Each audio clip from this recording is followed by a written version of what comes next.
নমস্কার, আমি নীলাঞ্জন দে, partner wishlist capital. আজকের আলোচনা নিউ ফান্ড অফার নিয়ে। আমি কিন্তু আপনাদের বলতে আসিনি নিউ ফান্ড অফার কি, আপনারা ইতিমধ্যে অলরেডি জেনে গেছেন, এটা আমি ধরেই নিচ্ছি।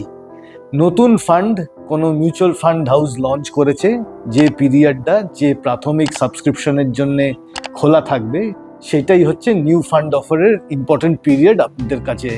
তারপর ওটা পোস্ট লিস্টিং নতুন ন্যাভে নতুনভাবে আবির্ভূত হবে, আপনি অনগোয়িং বেসিসে কিনতে বেচতে পারবেন। এটা তো সমস্ত সবই জানেন আপনি। আমার প্রশ্ন বা আমার মূল বক্তব্য হচ্ছে, কেন কোনো সাধারণ ইনভেস্টর এনএফওতে ইনভেস্ট করবেন? উত্তরটা খুব সংক্ষেপে বলি। যদি আপনার পোর্টফোলিওতে সেই জাতীয় ফান্ড আদৌ না থাকে, তাহলে একটা নতুন ফান্ডে ইনভেস্ট করার স্কোপ আছে। তার মানে সেই সংক্রান্ত সিদ্ধান্ত যে নিতেই হবে, আপনার পরামর্শদাতা যাই বলুন, তা কিন্তু নয়।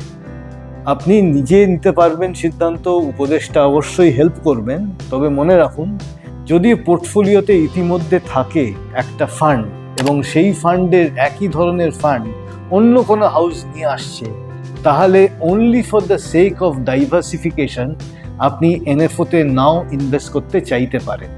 আমার কথাটা মন দিয়ে শুনুন। আমার কিছু ফান্ড অলরেডি আমার পোর্টফোলিওতে আছে এবং কিছু এনএফও আসছে। এনএফও ক্রমাগতই আসতে থাকে।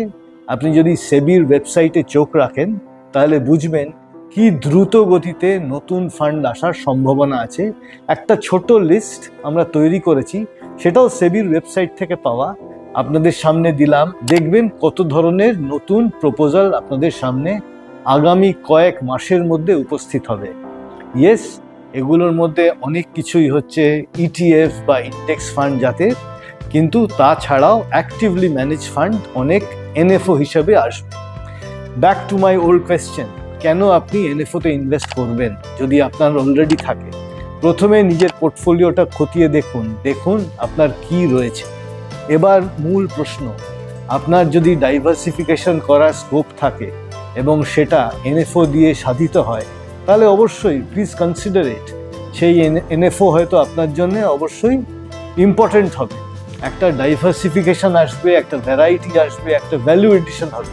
কিন্তু তা যদি না হয়, কেবল প্রাথমিক সাবস্ক্রিপশনের সময় 10 টাকা নেট অ্যাসেট ভ্যালু পাবো, সেই জন্যেই কি কেবল আপনি নতুন প্রস্তাব নেবেন নিজের জন্যে?